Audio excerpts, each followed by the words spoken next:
So how do you start keto? Welcome back. So if you're new to keto and you're wondering, how do I get started? This is the video for you. I lost 83 pounds. I know this is going to be scary for me, but at the end of this video, I'm going to show you a before and after picture. What is keto? Keto is a high fat, moderate protein, low carb diet. And I lost 83 pounds in about 8 months. I've been doing keto for 16 months now, and I've never felt better. I have more energy, and I love all the food that I eat. And guess what? All the cravings of the carbs and the sugar just disappeared. My achiness on my body, gone. All the inflammation and the water weight just disappeared. So, have you been unsuccessful on other diets? I was for a long time, probably about 20 years. I gained about 80 pounds with my first kid, which she's now 19. So yeah, a long time. I tried Weight Watchers, I tried Jenny Craig, I tried just watching my calories. So I did low calorie, low fat, and I was hungry all the time. The cravings were crazy. So I just want you to know that you can do this. And I'm going to tell you my 10 top tips to getting started on keto. The reason why it works is because your body starts running on ketones. So what that means is that using the fat that you have for energy. How cool is that, right? So when we're not eating food, our body is using the fat on our cells to use as energy. So first step, download the Carb Manager app. And I will link it below for you to get started. You're going to put in all your information and it will tell you what your macros are. And what are macros? Macros are protein, fat, and carbs. It will show you how much of each thing to consume. Usually on a ketogenic diet, it's 70% fat, 5% carbs, and 20% protein.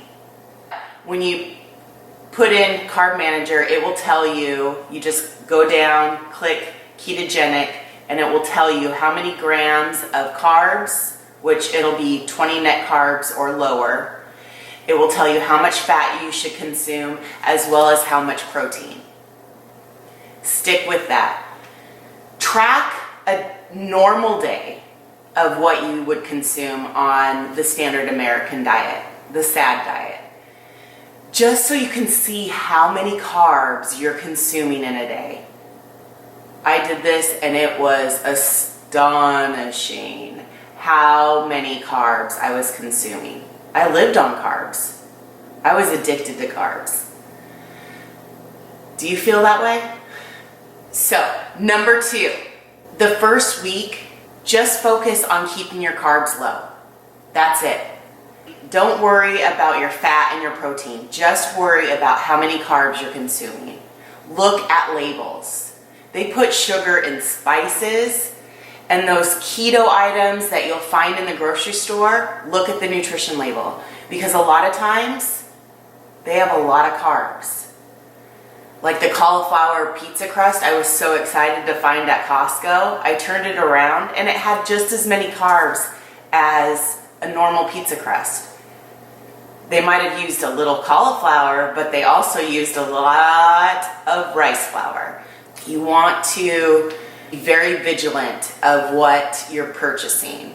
And try to stick to just whole foods, and then you don't have to worry about all of the added sugar and carbs that they add into products. So stick to your vegetables and your meat. Number 3, are you feeling lethargic? the first week or so, this could be the keto flu. So what I highly suggest is that you get in some more electrolytes. So you could drink some pickle juice. Powerade Zero is a good choice to get your electrolytes in, because your body's flushing out the sodium, the magnesium, and the potassium. And so you need to get in more electrolytes. Salt your food. I know it sounds crazy, right?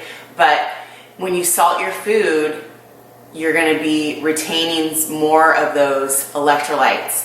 When you cut out all the processed foods, you're going to be consuming a lot less sodium. So just salt it.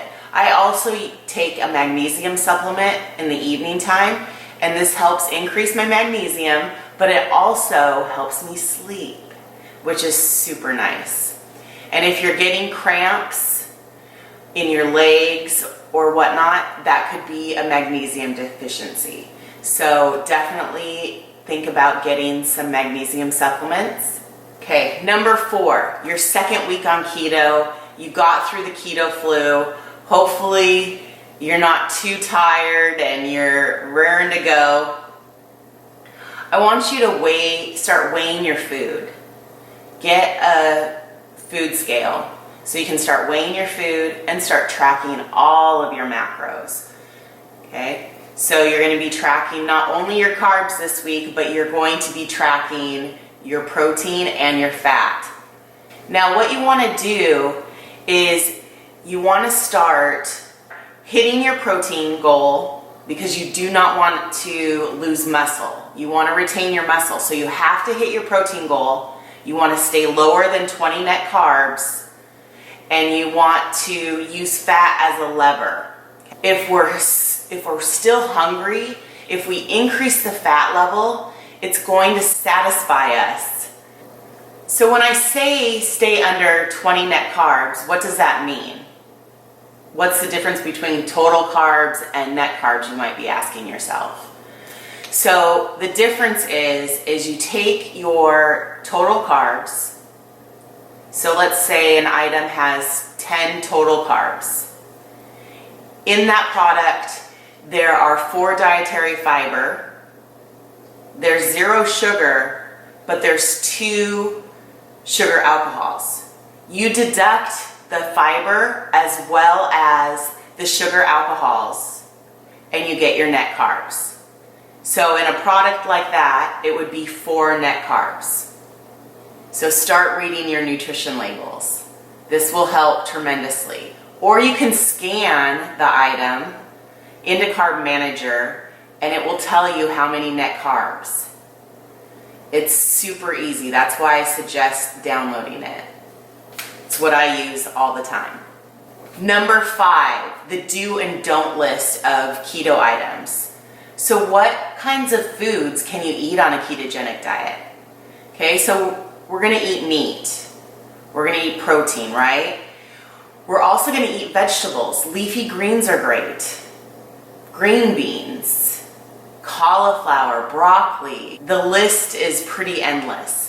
The things that you want to stay away from for vegetables: carrots, potatoes, peas, corn. Now, when you're talking about fruit, you can only consume berries. They are low on the glycemic index. We want to keep our blood sugar at a straight line pretty much, so our body can use the fat and help us lose weight. When we have those sugar spikes, our body cannot release any fat. Okay, so you want to stay away from your melons, citrus fruits. Okay, you want to just stick with the raspberries, blackberries, and blueberries. Those do not shoot your glucose levels up as high. But always be careful, because if you consume, more than a cup of berries per day, you're gonna probably go over your carb amount. So just use berries to supplement that sweet tooth. I will put in the description link below a food list for keto. So check that out. Number 6, cravings should just disappear in weeks 2 and 3. I'm Italian, so pasta was a huge, huge thing for me. I found out that I was addicted to carbs. All of those cravings, I know it sounds crazy, but all of those cravings will disappear. And I had family members and friends not believe a word and say, yeah, right, I'm still gonna crave the chocolate. I'm still gonna want the bread and the pasta and the rice. But then they came back to me and they said, Tracy, you're right. All of my cravings just disappeared in weeks 2 and 3. I just can't believe it. I can walk by my kids' bread or my kids' pasta and not want it and crave it. So that's why this diet is so wonderful. I still have 2 children at home that aren't doing keto. And so I have bread and pasta and rice and all of that stuff in my house. But I'm not tempted to eat it anymore because those cravings aren't just pulling at me. So just give it a try, 2 or 3 weeks, and all of those cravings should disappear. Now, if you consume carbs during this time and you cheat, you might continue to crave. So I highly suggest that you cut out, all of those breads and the pasta and whatnot, and give yourself a chance to not crave all of that stuff. Even if you have the keto flu and it's like, oh, if I just had some bread, I would feel better, don't do it. It will just take you 2 steps backwards. Just push through. You can do this. Number 7, be consistent. We all mess up, okay? It happens. But just continue through. Just the next meal, the next bite, just get back on track. Number 8, watch out for all of those hidden carbs that I talked about. It's amazing. They add sugar and spices. They add sugar in a lot of things. So just be vigilant. Just look at all of the nutrition facts and nutrition labels that you can find. I'll tell you a story. So my husband went to Mod Pizza. I don't know if you have those where you live, but it's a pizza place. It's kind of like a Subway. You can choose your own toppings as you go down the list, and we loved Mod Pizza before we started keto. And so he saw that they had a cauliflower crust, and he was so excited. He came home with it, was just ecstatic. And then I said, you might want to look and see what the nutrition label or the nutrition facts on that cauliflower crust are. He looked and he was so devastated. He had already eaten like half the pizza and he was just devastated. It had just as many carbs as the original crust. Yep. So you have to watch out for all of the added flours and sugars that they put in products. Number 9 tip, weigh yourself only once a week. And weigh yourself in the morning after you've done your business, because our body weight fluctuates depending on what we eat, how much we drink. I always weigh every Friday. That's my go-to. Because I want to give myself a little grace if I've eaten over my macros on the weekend because we went out to restaurants, or maybe I had higher sodium items because we ate out and had a few adult beverages with friends. So I never want to set myself up for failure, and failure for me would be weighing in on a Monday after we've had a big weekend of overindulging on food. Weigh yourself once a week. I know at the beginning it's like you want to weigh yourself every day because the scale will be dropping probably every day. But you don't want to sabotage yourself and make you feel bad if one day the scale just stays the same, or maybe it goes up. So just pick one day. And the one thing I wish I would have done more of is take more pictures. And everyone tells you, right? Take more pictures. Take measurements. I did not take any measurements because I didn't know if this was going to work. I mean, I had been on so many diets, right? And I failed. I failed miserably. And I even taught high school nutrition and I still couldn't get it off. Number 10, the most important. You can do this. I did this. You can do this too. I am here to help you. If you have any questions or comments, please leave them in the description box below. I want to do this with you. I have about 17 more pounds to lose at least to hit my 100-pound goal. I know how it feels to feel like you're never going to get this weight off, and I want you to know that you will do this. Please like and subscribe and ring that bell so then you don't miss any of my keto updates and my keto recipes.